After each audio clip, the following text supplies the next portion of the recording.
నమస్తే. బీఆర్కే భక్తి ఛానల్ కి స్వాగతం. నేను పద్మ. ఇక ఈ రోజు మనతో పాటు స్టూడియోలో ఉన్నారు ప్రముఖ ఆస్ట్రో న్యూమరాలజిస్ట్ శ్రీమతి జయప్రద గారు. వారిని అడిగి ఈ విశ్వావసు నామ సంవత్సరంలో ఎవరెవరికి ఎలా ఉండబోతుంది, ఈ సంవత్సరంలో ఏం చేస్తే ఎలాంటి ఫలితాలు ఉండబోతున్నాయి అలాంటి విషయాలు తెలుసుకునే ప్రయత్నం చేద్దాం. నమస్తే అమ్మ. నమస్తే అమ్మా. శ్రీమాత్రే నమః. అమ్మ, ఈ విశ్వావసు నామ సంవత్సరంలో అసలు అంటే ఏంటి, సంవత్సరంలో ఎలా ఉండబోతుంది? విశ్వవసు నామ సంవత్సరం అంటే ఒక నామం నాన్న. ఉమ్, మనకి యుగాలు యుగాది అంటే ఒక పాత కాలం నుంచి వచ్చే కొన్ని ఏళ్ల నుంచి వచ్చే కొన్ని యుగాల్ని యుగాది. ఒక్కొక్క యుగానికి ఒక పేరు ఉన్నట్టు ఒక యుగంలో అంటే ఒక 60 సంవత్సరాలు వెళ్తే ఒక యుగం. ఉమ్, ఈ 60 సంవత్సరాలకి ఒక్కొక్క పేరు పెట్టారు. ఉమ్, అలా ఒక్కొక్క నామంలో వచ్చే నామంలో ఇది 39వ నామం విశ్వవసు నామ సంవత్సరం. సో ఈ విశ్వవసు నామ సంవత్సరానికి అధిదేవత అధిపతి అంటే ఏంటంటే రవి భగవానుడు. ఈ సంవత్సర పరిపాలన. ఉమ్, సో ఆయన పరిపాలనలో ఉంటుంది విశ్వవసు నామ సంవత్సరము. సో దీన్ని హిందూ నామం అని అంటాం. అంటే లక్ష్మీ అమ్మవారి నామం కిందలో వస్తుంది ఈ నామాన్ని. అంటే ఏంటి, ఈ సంవత్సరం అంతా మనకి అన్ని విధాలుగా కలిసి వస్తుంది అని అర్థం. అమ్మ, ఈ సంవత్సరం కన్యా రాశి వారికి ఎలా ఉండబోతుంది? అసలు కన్యా రాశిలో ఏ ఏ నక్షత్రాలు వస్తాయి, వీళ్ళ ఆదాయ వ్యయాలు ఏ విధంగా ఉన్నాయి, ఎవరెవరికి బాగుంటుంది, ఎవరెవరికి బాగోదు, ఎలాంటి పరిహారాలు చేసుకుంటే మంచిది, ఆరోగ్య సమస్యలు ఏ విధంగా ఉంటాయి? తప్పకుండా అన్న. కన్యా రాశి వాళ్ళకి ఈ సంవత్సరం ఆదాయం 14, వ్యయం 2. ఓకే. రాజ్యపూజ్యం 6, అవమానం కూడా 6 సమానంగా ఉన్నాయి.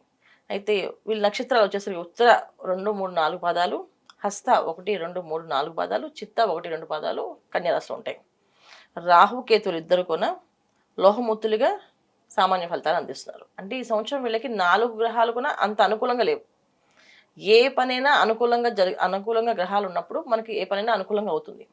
అయితే ఈ సంవత్సరం వీళ్ళకి అనుకూలంగా కనిపిస్తాయి, అంతేగాని అనుకూలంగా జరగవు. కనిపిస్తాయి, అవకాశాలు బోల్డ్ కనిపిస్తుంటాయి. ఇప్పుడు బ్యాంక్ వాళ్ళు 10 లోన్స్ ఇస్తామని చెప్తారు, కానీ ఆ లోన్స్ మళ్ళీ ఏదో లేదని చెప్పి మళ్ళీ వెనకబడి పంపిస్తారు. అలాంటి పరిస్థితులు అన్నమాట ఏర్పడతాయి వీళ్ళకి. ఆదాయ మార్గాలు అనేది 10 రకాలుగా కనిపిస్తున్నాయి, 10 మార్గాలు చూపిస్తున్నాయి. కానీ ఏ మార్గంలో ఫిక్స్ అవుతా అనేది మళ్ళీ మన పర్సనల్ జాతకం మీద ఆధారపడి ఉంటుంది. ఇది గోచార ఫలితాలు ఇలా ఉంది, కానీ పర్సనల్ జాతకంలో ఎలా ఉంది చూసుకోవాలి. రెండోది ఏంటంటే వ్యాపారస్తులకి ఈ సంవత్సరం కాస్తంత మెరుగైన ఫలితాలు కనిపిస్తున్నాయి. వ్యాపారాలు అవకాశాలు పెట్టుకోవడానికి, ఎస్టాబ్లిష్ చేయడానికి మనుషులు కనిపించడం ఇవన్నీ జరుగుతున్నాయి. అవి ఎంతవరకు చేతికి మనకి అందుతాయి అనేది మన సొంత జాతకం ఆధారపడి ఉంటుంది. రెండో విషయం వచ్చేసి వివాహ విషయాలు ప్రయత్నాలు చేసే వాళ్ళు వివాహాలు అనేది జరిగే అవకాశం ఉంది, మంచి ఇంటికి వెళ్ళే అవకాశం ఉంది. ఇప్పుడు దాకా వివాహం అవుతుందా అవదో అని భయం ఉండేవాళ్ళు వీళ్ళకి బాగా గౌరవంగా చూసుకునే వాళ్ళు, ప్రేమగా చూసుకునే వాళ్ళు, ఇలా అవకాశాలు ఎక్కువగా ఉన్నాయి. మూడో విషయం వచ్చేసి ఆరోగ్యం నుంచి బయటపడతారు. దీర్ఘకాల రోగాలు ఏవైతే ఉన్నాయో వాటి నుంచి బయటపడే అవకాశం ఉంది. సో ఈ కన్యా రాశిలో ఎవరైతే దీర్ఘకాలంగా ఏదో ఒక బాధ పడుతూ ఉన్నారో, మానసికమైన బాధ, శారీరకమైన బాధ ఉందో ఆ బాధ నుంచి విముక్తి అనేది ఈ సంవత్సరం వీళ్ళకి మే 18 నుంచి జరుగుతుంది. సో మే 18 వరకు ఆ ప్రాబ్లం ఉంది. మే 18 తర్వాత నుంచి ఆ సమస్య నుంచి బయటపడతారు. ఇంకా రాజకీయ రంగంలో పనిచేస్తున్న వాళ్ళకి ముఖ్యంగా వాళ్ళకి మంచి ఫలితాలు కనిపిస్తాయి. కన్యా రాశి వాళ్ళు ఈ సంవత్సరంలో ఎవరికైనా బాగుంది అంటే రాజకీయ నాయకులు బాగుంది. సో రాజకీయ రంగం పరంగా ఎన్నో కష్టాలు, ఎన్నో బాధలు పడుతూ వాళ్ళకంటూ గుర్తింపు లేదు అని అనుకునే వాళ్ళకి ఈ సంవత్సరం వాళ్ళకి గుర్తింపు రావడం కాకుండా వాళ్ళకి ఒక పదవి కంపల్సరిగా ఇవ్వడం అనేది జరుగుతుంది. అది రాజకీయ నాయకులు మంచి ఫలితాలు ఉన్నాయి. ఇంకా రైతుల విషయంలో వచ్చినప్పటికీ వీళ్ళు ఆచితూచి అడుగులు వేయాల్సిందే రైతులు. వీళ్ళకి కాస్త పంట నష్టం అనేది కనిపిస్తుంది. సో వీళ్ళు కొంచెం జాగ్రత్త పడాల్సిన అవసరం ఉంది. ఇంకా విద్యార్థుల విషయం వచ్చినప్పటికీ వీళ్ళు కష్టపడి చదివితేనే మంచి ఫలితాలు కనిపిస్తున్నాయి. కష్టపడపోతే ఆ ఫలితాలు అనేది శూన్యంగా కనిపిస్తున్నాయి. ఎంత బాగా చదివిన స్టూడెంట్ అయినా, ఎంత పెద్ద ర్యాంక్ వచ్చినప్పటికీ కూడా ఈ సంవత్సరం మాత్రం ఆ ర్యాంక్ వచ్చిందని ఆ గర్వాన్ని మైండ్లో తీసేసి మళ్ళీ శ్రద్ధగా భక్తిగా చదివితేనే మళ్ళీ వరిస్తుంది. లేకపోతే విద్యార్థులకి కాస్త ఇబ్బందులు ఉన్నాయి.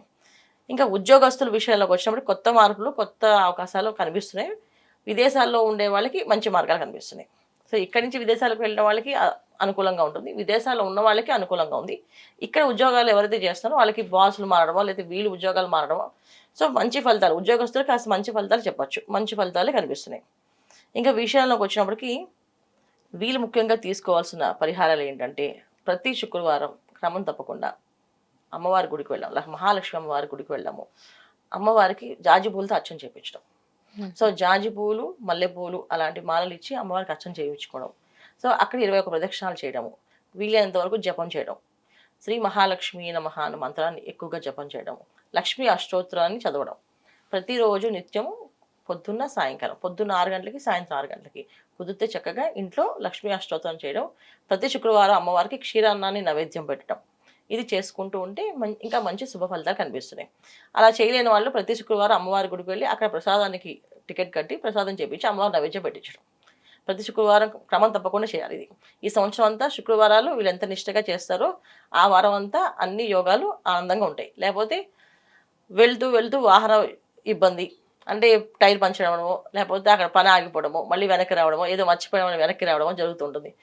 తర్వాత భార్యాభర్తల మధ్యలో ఏదో చిన్న డిస్కషన్ వచ్చి వారం అంతా ఇద్దరు ఎందుకు కొట్టుకుంటూ తెలియకుండా కొట్టుకుంటూ ఉండడం, ఇలాంటివి జరిగే అవకాశాలు ఉన్నాయి. తర్వాత పిల్లల విషయాల్లోకి వచ్చినప్పటికీ వీళ్ళకి వాళ్ళకి అండర్స్టాండింగ్ కుదరకపోవడం, పిల్లలతో ఏదో ఒక బాధపడుతూ ఉండడం, పిల్లల వల్ల ఏదో ఇబ్బంది పడడం, చిన్నపిల్లలు అంటే ఏదో అనారోగ్య సమస్య వచ్చి హాస్పిటల్ తీసుకెళ్ళడం, తిప్పడం, తిరగడం చేయడం, ఇలా సుఖం అనేది లేకుండా కష్టపడుతూ ఉంటారు. ఈ సుఖం అనేది సంతోషంగా కావాలి అనుకుంటే శుక్రవారం పూట అమ్మవారికి చక్కగా పూజ విధానం ఆచరిస్తే ఆ శుక్రవారం ఒక వారం అంతా వీళ్ళకి ఆనందంగా ఉంటుంది. ఇది చేసుకోవాలి. శ్రీ మహాలక్ష్మి నమః అనే మంత్రాన్ని ఎక్కువగా చేస్తుండాలి.